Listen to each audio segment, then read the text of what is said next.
Hey everyone, welcome to this explainer. I am so glad you're joining us today because honestly, what we're unpacking is a total game changer, especially if you're a college student or really just stepping into any super demanding season of learning and growth.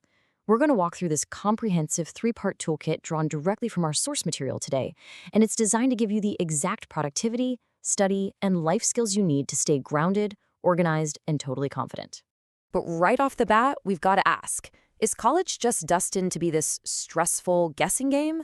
I mean, let's be real, it is so easy to get completely swamped by the absolute chaos of it all. The relentless assignments, the endless lectures, and don't even get me started on that toxic hustle culture telling you that you always need to be doing more.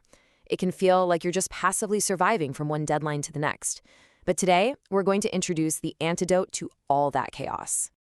Okay, let's dive right into this. Here's our roadmap to shift from just barely surviving to actually taking ownership. We'll hit the College Survival Toolkit, talk about capturing what truly matters, owning your hours, balancing the whole you, and finally, doing what actually matters. Let's jump in. Section 1, the College Survival Toolkit, moving from chaos to control. Because true productivity, it's not about doing absolutely everything. It's about using grounded, organized skills to put you firmly in the driver's seat. Moving on to part 2, capturing what truly matters. We're talking about mastering note-taking. Look, college literally throws a mountain of information at you every single day. Heavy readings, deep discussions, massive lectures. So we need a major mindset shift here. Good note-taking isn't about frantically scribbling down every single word your professor breathes. No way. You've got to drop that court stenographer act, the person just passively transcribing everything. Instead, step into the role of a meaning maker. A meaning maker actively listens, filters the noise, and grabs what actually holds value. You aren't just a recorder, right? You're a synthesizer of knowledge. So how do we actually do this? Well, once you've got that meaning maker mindset, you need a solid method. Take the Cornell method, for example. You split your page into cues, notes, and a summary. It's absolutely brilliant for when you need to review things efficiently. Then there's the outline method. If your professor delivers these really highly structured lectures, this is your best friend. You just use headings and subpoints to lock down how ideas connect. And hey, if you're a visual learner, go for a concept map. Draw out diagrams that physically connect those big themes and processes. Knowing exactly when to pull each of these out of your toolkit gives you a massive advantage. But wait, here's the real secret ingredient.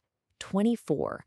You've got to review your notes within 24 hours. Seriously, this one tiny, simple habit dramatically boosts your retention. It's literally the bridge that takes you from passive listening in a giant lecture hall to active, cemented learning in your brain. Trust me on this. Do not wait until midterms to look at your notes again. All right, that brings us to part 3, owning your own hours. Let's talk time management. So the reality of college is that it gives you this incredible amount of freedom. But, and this is a big but, freedom actually requires structure. Without it, that freedom quickly turns into a chaotic guessing game of missed deadlines and panic. So we fix that with a weekly 4-step planning ritual. Step 1, get a bird's eye view of your assignments. Just look at everything. Step 2, strictly block out study time in your calendar. Step 3, add in your personal stuff because, you're a human being, not a robot. And step 4, pinpoint your absolute non-negotiables. Doing this every single week creates a super reliable roadmap, so you aren't just waking up on a Tuesday afternoon, wandering around wondering what you should be doing. Now, what's really interesting about pacing that study time is the 45-15 rule. You sprint and study hard for 45 minutes, and then, this is crucial, you fiercely protect a 15-minute break. Why? Because our brains inherently crave rhythm. This specific ratio keeps you laser-focused during the work block, but it guarantees you get the recovery you need so you don't burn out over the long haul. Okay, I've got another number for you that will completely change your routine. 2. Just 2 minutes. It's a tiny daily habit, but it acts like this massive shield against the chaos that naturally tries to pile up on you throughout the week. We call it the 2-minute reset, and you need to do this at the end of every single day. First, clear off your desk. Give yourself a totally blank slate for tomorrow morning. Next, quickly check tomorrow's schedule so your brain can prep for what's coming. And finally, put away the distractions. The whole shebang takes exactly 120 seconds, but man, it completely stops physical and mental clutter dead in its tracks. Moving right along to part 4, balancing the whole you. This is all about student life beyond just the academics. Now, let's actually just slow down for a second here. We've covered taking notes, we've nailed down time management, but college isn't just about hitting the books, right? It's about friendships, figuring out your identity, personal growth, and managing stress. This third pillar is about protecting your energy. Because true balance isn't about being perfect, it's about having awareness. And that starts with a daily energy audit. I want you to ask yourself, what drains me today? Really force yourself to reflect on the habits, the tasks, or the environments that just completely sucked the life out of you. You have to identify the drain before you can fix it. But then you've got to immediately follow that up with the flip side. What filled me today? Like, what actually gave you energy? Was it an amazing conversation with a friend? Hitting the gym? Or maybe just sitting quietly with a really good cup of coffee? Once you know exactly what drains you and what fills you, you've got the power to adjust.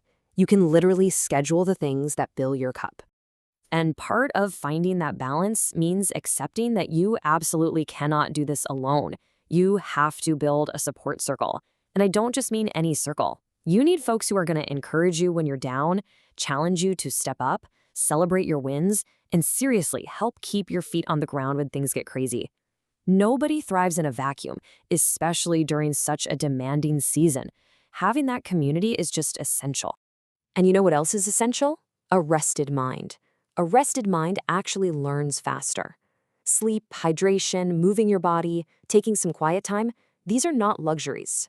Actually, scratch that, let me say it louder. They are not luxuries. They are absolute biological prerequisites for your academic success. You can't hack your biology. Rest just isn't optional if you actually want to thrive.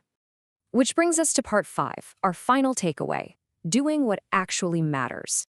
So, we've talked about being a meaning maker with your notes, owning your hours with solid routines, and balancing your life by fiercely protecting your energy. When you weave all those pieces together, college stops being this brutal season of survival and it completely transforms. It becomes a time of real discovery, confidence, and honestly, joy. It totally shatters that toxic hustle culture we talked about earlier. There's a brilliant quote from our source material that just hits the nail on the head. Productivity isn't about doing more. It's about doing what matters with clarity, purpose, and love. You know, you don't get a gold medal for burning yourself out. You win by being intentional. Which leads me to leave you with one final thought to chew on. Are you just doing more, or are you doing what matters? It's time to take active ownership of your life. Put this toolkit to work and really make this season count. Thank you so much for hanging out with me for this explainer, and I will catch you next time.